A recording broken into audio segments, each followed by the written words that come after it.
bem-vindos ao podcast Papo das Doutoras. O podcast que simplifica o direito para vocês. Nessa semana nós temos um episódio muito interessante e especial. Eu me chamo Rafaela Arruda, sou advogada de Direito Empresarial e Imobiliário.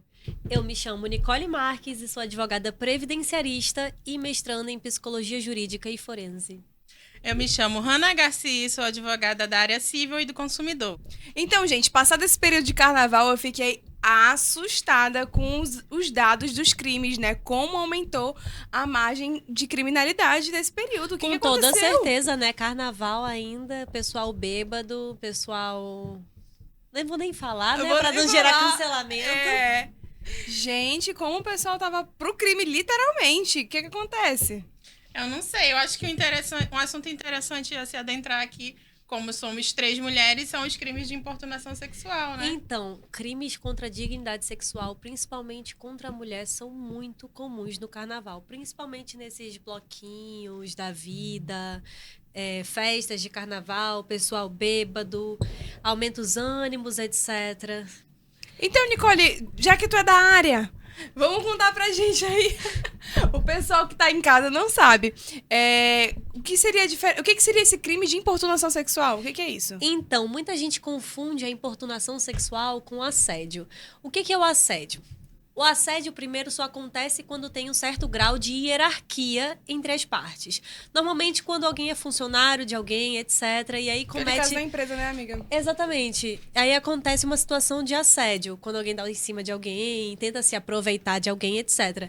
A importunação sexual, não. A importunação sexual, ela é o crime mais comum que existe. Por exemplo, tô no bloquinho, te beijei à força. Isso é um crime de importunação sexual. E aí, tu, Rona, que já foi pro carnaval lá em Salvador, como é que funciona essa situação? Já presenciou? Beijo de volta ou não beijo de volta? Já presenciou? Não, eu só beijo quem eu quero e eu tenho namorado, então só meu namorado. Exatamente. Mas já presenciou essa situação? Já, várias vezes. Porque eu nunca participei, não sei dizer, mas eu fico assustada todo carnaval, a situação, como aumenta a margem de crimes, né? Nicole, falando em crime sexual, como a gente pode explicar para as pessoas de fácil entendimento para que ela consiga identificar cada ponto? Então, bora lá. O assédio sexual, ele acontece quando tem um grau de hierarquia. Normalmente um funcionário e uma empregada, um chefe e uma subordinada, aí a gente pode falar no tema assédio sexual. A importunação sexual, não. A importunação sexual é o crime que acontece um ato libidinoso sem o consentimento da vítima, sem o consentimento da mulher. Ou seja, o crime de importunação é aquele encoxamento que tem, o beijo à força, etc. Mas já o assédio tem que ter o grau de hierarquia. Agora, diferente do estupro, o estupro em si é quando tem a conjunção carnal sem o consentimento da vítima. No caso, principalmente da mulher. E nesse carnaval, né, principalmente quando as pessoas estavam alcoolizadas, sem se lembrar o que tinham, aí era o estupro de vulnerável. Agora, eu queria falar aqui com todo mundo, amiga, tem uma coisa que a gente queria conversar contigo, é sobre nos banheiros, que tem aquele... Sabe? Os avisos. Os avisos. Exatamente. Porque, na verdade, a gente sabe, né? No carnaval aumenta, mas isso aí é diariamente. E quem tá assistindo queria saber como é que faz pra se resguardar, o que motivou essa lei. Eu acho que a Hanna sabe como é que foi a criação dessa lei. Então, de fato, hoje em dia existem muitas maneiras da proteção da dignidade da mulher. Certo. Em banheiros de estabelecimentos, no banheiro feminino, nós temos cartazes onde tem escrito, se você estiver num date ruim, como é que fala date? Tipo assim, se você tá sendo num encontro ruim, onde você está se sentindo desconfortável, peça uma torta de suspiro, peça um drink e tal. Sempre tem no banheiro, Sempre né? tem. Isso é lei municipal. Exatamente. Acho que estadual, é do estado. É do estado? É do estado. Todo banheiro tem, né? Aí sempre tem esse aviso onde você pede e o estabelecimento tem uma determinada conduta para te tirar dessa situação. Isso é um direito que as mulheres alcançaram com muitos anos de psicologia e de estudo, né? E, além do mais, hoje em dia, se você sofre uma situação de não necessariamente de assédio, mas de violência doméstica, você pode ligar tanto para o 190 quanto para o 180, que são os órgãos que protegem as mulheres, e fazer a denúncia através deles. Nicole, me tira uma dúvida. Como que funcionam as queixas? Quando a mulher vai na delegacia e faz a queixa, como que funciona o trâmite? Porque eu sei que antigamente ocorria muito da vítima se sentir constrangida, ser obrigada pelo companheiro a ir lá na delegacia fazer a retirada da queixa, né? Às vezes, antigamente, quando não tinha provas, ela podia fazer a retirada da queixa e deixar de que acontecesse a ação penal. Hoje em dia, se tem prova, se tem o fato, é uma ação pública incondicionada à representação. Ou seja, o Estado toma partido da mulher. Ele vai assumir a responsabilidade daquele crime em si. Ele pega e faz com que a mulher seja representada independente da anuência dela ou não. Eu tenho um caso, por exemplo, onde a minha cliente apenas representou um boletim de ocorrência, ela estava sem advogado na época, sem nada, e só desse boletim de ocorrência, onde ela levantou uma tese de onde o ex-companheiro dela a agrediu num estabelecimento público, esse boletim gerou uma ação penal, onde inclusive cabem danos morais de restituição ao que ela sofreu naquele dia, que no caso em Tela, parecido. No caso em Tela foi ela ter apanhado em uma boate. Eu tenho um caso parecido. A cliente chegou para fazer a dissolução da união estável dela, tinha 3 filhos, e ela foi sozinha. Hoje em dia as mulheres conquistaram, né, pela delegacia da mulher, porque muita gente que está em casa não sabe que é possível. Se você sofre de violência doméstica ou algo assim, você vai diretamente na delegacia da mulher. Ela chegou no meu escritório já com a medida protetiva em vigor, Sim. com o aplicativo do governo, caso acontecesse alguma coisa, e com a questão da ação penal, como você citou, totalmente encaminhada. E aí a gente só deu prosseguimento na parte civil, que foi a dissolução da união estável e os alimentos, né? Inclusive, um ponto muito interessante é que antigamente a mulher ela sofria muita hostilidade, né, quando ia representar na delegacia sobre um crime de dignidade sexual. O que acontece? A mulher normalmente era interrogada por um policial homem e ele fazia inúmeros questionamentos para ver se o que ela estava falando de fato era verdade, sem um psicólogo, né, adequado. E às vezes a vítima deixa de denunciar aí, né? Porque se o sistema desconfia dela, quem não vai desconfiar? É verdade. Hoje em dia eles procuram valorar mais a palavra da vítima, Tanto né? que existe a delegacia especializada da mulher. Hoje em dia tem essa diferença. Tem algum divórcio complicado aí no teu escritório, Hannah? Esse daí é o único divórcio complicado que eu tenho, me traumatizou e eu prefiro não comentar. Então é isso. Analisando todas as informações que a gente teve em decorrência desse carnaval, Nicole, o que tu pode apurar nisso? Então, bora lá que eu tenho dados aqui concretos.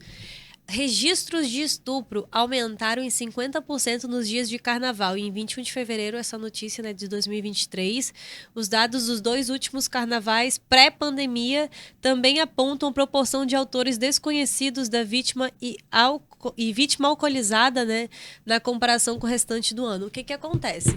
No carnaval, o pessoal fica mais suscetível, o álcool entra e a personalidade de fora sai. É uma coisa que realmente costuma acontecer.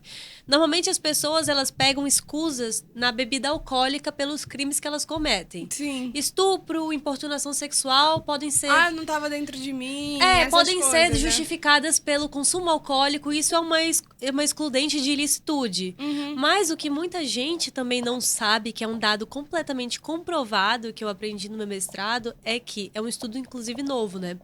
Sabia que os altos índices de testosterona no corpo masculino Os altos índices de testosterona no corpo masculino podem gerar um comportamento mais suscetível ao crime de importunação sexual. Por exemplo, a testosterona dos homens é em média 700 ou 800, salvo engano, dentro da normalidade. Um homem que tem 1.400 ou 1.500 de testosterona, ele é mais suscetível do que um homem que tem a testosterona normal a cometer crimes sexuais. A cometer crimes no potencial sexual, seja estupro, pedofilia, importunação sexual, etc. Nossa, tipo, um homem com testosterona mais alta seria uma disfunção hormonal. Uma disfunção hormonal pode ser Faz ele um criminoso, inimputável. Sim, ele não de certo ponto inimputável, porque ele não pode controlar o nível de testosterona no corpo dele. Agora, aproveitando que tu tá bem Mas isso seria cheia de dados. Sério? É uma excludente de ilicitude, porque chega a ser uma doença, entendeu? Ah, entendi. Isso daí já é um assunto bem pra aprofundar, né? É bem complexo. Mas, assim, no nosso caso agora, a gente queria saber o que as mulheres devem fazer caso elas sejam vítimas de algum crime desse tipo. Como já falado, procurar a Delegacia da Mulher ou ligar o 180 ou 190 e fazer a sua denúncia. Perfeito. Agora vamos parar de falar de coisa triste. Vamos falar sobre uma coisa que foi votada na nossa enquete. Foi votada na nossa enquete aqui, da maioria de nós. Escolhemos falar, o assunto que o pessoal quer ouvir, quer saber também é sobre blindagem patrimonial. E aí, Hanna, doutora Hanna, amiga Hanna, fale pra mim o que você pode dizer sobre blindagem patrimonial na sua área, que é o direito de família. Você que faz diversos inventários e, enfim. Inclusive, eu tenho uma dúvida. Hoje em dia, é mais barato fazer uma holding familiar ou fazer um processo de inventário? É uma boa pergunta. Vamos começar então. pelo início. A holding familiar, ela é uma empresa que é criada para administrar os bens de uma família. Certo. O que acontece? No processo sucessório de inventário, ele é demorado, gera custo, gera taxa cartorária, taxa de custos processuais. Fora a demora quando os herdeiros não entram em consenso. Então, tu tem que partir para um inventário litigioso. Litigioso. Que às vezes acarreta demora uma anos. vida. Falou de litígio, falou em demora. Sim. Demora uma vida. Às vezes o patrimônio até perde o valor. Porque quando a pessoa sabe que o patrimônio está em briga de inventário... Não tem quem queira comprar. Aí alguém que queira comprar joga o valor a 20%, 30% menor do que o valor real do imóvel. Aí tu já viu, desvaloriza tudo, né? Bem, os benefícios da holding familiar.